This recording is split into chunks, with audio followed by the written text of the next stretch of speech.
Hello everyone, कैसे हो आप सब लोग। This is Ankit from triple IT Bhagalpur. तो यार इतने दिनों बाद वीडियो पढ़ रहा है यार, उसके लिए माफ़ी चाहूँगा। कुछ बिजी हो गया था कॉलेज में, एग्ज़ाम टेस्ट वाइवा इन सब के चक्करों में। तो यार अब इस वीडियो में हम बात करने वाले हैं कि जैसे कि जेईई मेंस का एग्ज़ाम खत्म हो गया, JEE mains first attempt second attempt सब खत्म हो गया। तो अब आपके कुछ परसेंटाइल आ रहे होंगे, कोई मार्क्स आ रहे होंगे, आपको पता होगा आपने पेपर कैसे दिया है। ठीक है, कई सारे बच्चों का अच्छा गया होगा, कई सारे बच्चों का बेकार भी हो गया होगा। तो इसमें यार मैं बताऊंगा आपको कि कैसे आपको क्या जे एडवांस का एग्जाम आपको देना चाहिए या नहीं देना चाहिए, और अगर देना चाहिए तो आपको क्या प्लान फॉलो करना चाहिए, कैसे क्या करना चाहिए। तो इस पे बात करेंगे यार। काफ़ी इंपॉर्टेंट है ये वीडियो, क्योंकि कुछ बच्चे डिसाइड नहीं करते हैं पहले से कि क्या करना चाहिए। बस किसी ने बोल दिया कि दे देना है तो दे देते हैं, उसके बाद में जब नहीं हो पाता तो यार रिग्रेट करते हैं कि इसके अलावा बहुत सारे एग्जाम थे, जैसे WBJEE का एग्ज़ाम होता है, अपना बिटसेट का एग्ज़ाम होता है, कई सारे एग्जाम होते हैं, वो सारे दे देने चाहिए थे, जे एडवांस नहीं देना चाहिए था, ऐसा वैसा। तो मैं पहले ही आपको बता दे रहा हूँ कि अगर आपके पहले से 95 परसेंटाइल प्लस आ रहे हैं, ठीक है, ये आपको कैसा पता चलेगा। आपने पहले जेईई मेंस अटेम्प्ट दिया होगा, फर्स्ट अटेम्प्ट सेकंड अटेम्प्ट कई सारे अटेम्प्ट दिए होंगे, तो अब उसमें आपके कुछ मार्क्स आ रहे होंगे। अब मार्क्स वर्सेस परसेंटाइल का वीडियो हम पहले ही बना चुके हैं, आप उसको रेफर कीजिए, ठीक है, डिस्क्रिप्शन में मिलेगा, लिंक मिल जाएगा आपको, उसको रेफर कीजिए, वहाँ से आप पता कर सकते हैं, पहली बात। और दूसरी चीज़, इस टॉपिक पे यार मार्क्स वर्सेस परसेंटाइल पे हम और वीडियोस लेकर आने वाले हैं, शिफ्ट वाइज लेकर आएंगे, ठीक है, कि अगर आपका ये शिफ्ट था तो आपका ये परसेंटाइल, ये मार्क्स पे ये परसेंटाइल मिलेगा आपको।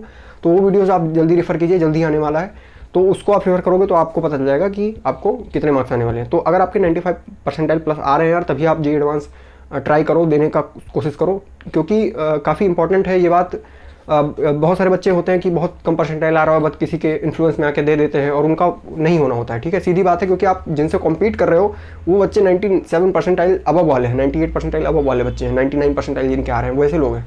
और अभी तक जितना डेटा है उस हिसाब से यही देखा गया है कि जेईई एडवांस में जो बच्चे बैठते हैं, जो क्लियर करते हैं उस एग्ज़ाम को, उनके पहले से 99 परसेंटाइल आ रहे होते हैं, वो जेईई मेंस टॉप कर रहे होते हैं या रैंक आ रही होती है उनके 100 करके।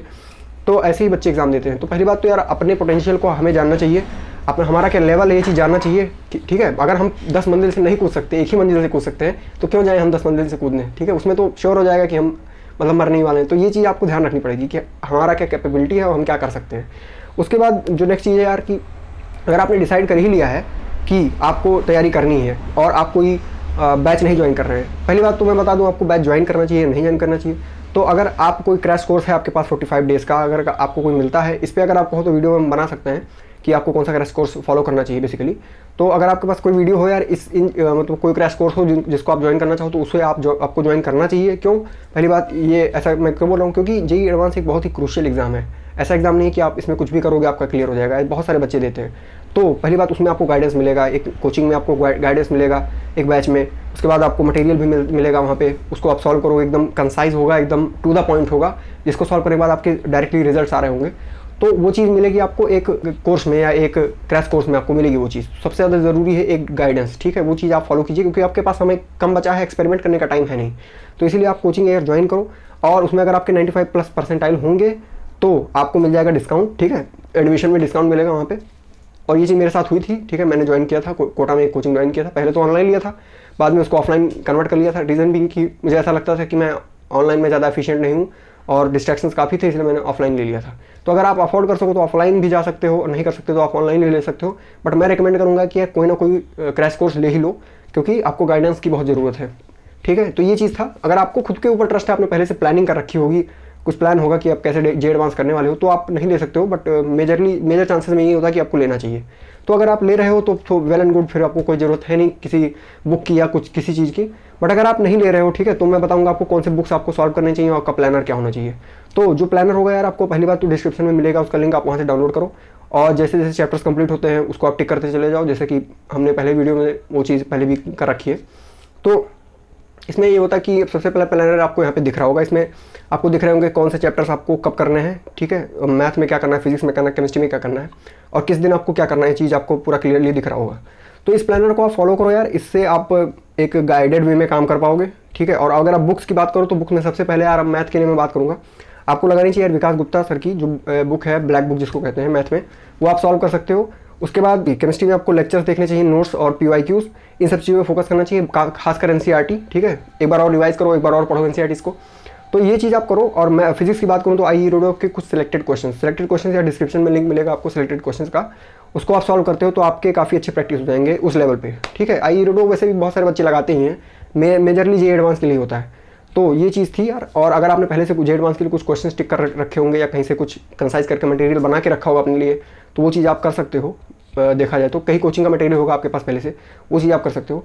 इसके अलावा अगर मैं आपको बताऊं एक बहुत ज़रूरी बात कि आपको ये सब चीज़ें कब करनी चाहिए, तो यार अगर आपसे क्वेश्चंस बन रहे हैं एडवांस लेवल के, आपने पहले से तैयारी कर रखी हो, मेजरली आपने जब पहले दिन तैयारी की होगी, स्टार्ट किया होगा, उस समय आपने ये सोचा होगा कि मैं जे एडवांस ले पढ़ रहा हूँ, तब आपका हो पाएगा। आपने अगर ड्यूरिंग प्रैक्टिस जे एडवांस के भी क्वेश्चंस लगाए होंगे, मान लीजिए आप लॉज ऑफ मोशन पढ़ रहे हो, लॉज ऑफ मोशन में पहले मेंस के क्वेश्चन आएंगे, फिर एडवांस के आएंगे, तो आपने पूरा का पूरा एक्सरसाइज लगाया, मेंस लगाया, एडवांस लगाया, फिर आप यहाँ पे आए उस सिचुएशन में, तो ही आप अच्छा रहेगा आपके लिए देना। क्योंकि अगर आपसे क्वेश्चन नहीं बनेंगे, आप फिर से स्ट्रगल करोगे उसी 45 डेज़ के अंदर कि क्वेश्चन नहीं बन रहा है फिर भी, तो आप बिल्कुल स्ट्रेस्ड हो जाओगे, आपको कोई फायदा नहीं होगा।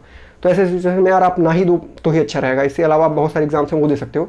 मैं आपके लिए भले के लिए बता रहा हूँ, क्योंकि अगर आपने बाद में जाके आउट ऑफ फ्रस्ट्रेशन वो चीज़ कर दी कि हाँ ठीक है, नहीं यार ऐसे कैसे बोल दिया कि नहीं कर पाएंगे, कर ले जाएंगे ऐसा वैसा, तो आप गलत कर दोगे, फिर बाद में आपको रिग्रेट होगा उस चीज़ का। तो इसलिए मैं पहले बता दे रहा हूँ, अगर आपसे एडवांस के क्वेश्चंस बनते हैं और आप कॉन्फिडेंट हो कि आप कर ले जाओगे, तभी आप एडवांस का पेपर दीजिए। और ये जो बुक्स मैं बता रहा हूँ ये इसी लेवल के हैं, इसलिए पहले बता दे रहा हूँ, क्योंकि क्वेश्चन काफ़ी हाई लेवल के रहेंगे तो आपसे बनेंगे नहीं, पहले बता दे रहा हूँ। लेकिन अगर आप पहले प्रैक्टिस करके रखे होंगे तो आपसे ईजिली बन जाएंगे। तो ये चीज़ आप फॉलो कर सकते हैं। इसके बाद लास्ट में बताऊंगा यार कि टेस्ट देना है आपको, टेस्ट बहुत ज़्यादा ज़रूरी है। इस वक्त आपको टाइम बाउंड टेस्ट देना पड़ेगा, ठीक है। कुछ दिनों में टेस्ट दीजिए, एक हफ्ते में दे दीजिए, कम से कम 5 से 6 टेस्ट आपका हो जाने चाहिए। और टेस्ट कहाँ से देने हैं, जे एडवांस की जो वेबसाइट है वहाँ पे PYQs का एक टेस्ट का होता है, तो उसमें वो क्वेश्चंस PYQs के रहते हैं, लेकिन वो जो अरेंज रहता है वो एक as a question paper arrange रहता है, ठीक है। तो आप उनको रेफर कर सकते हैं, उनकी वेबसाइट jeadvance.in पे मिल जाएंगी। तो यार इतना था इस वीडियो में, और अगर आपको कोई और वीडियो चाहिए तो यार कमेंट करो, ठीक है, और पढ़ाई करते रहो। All the very best.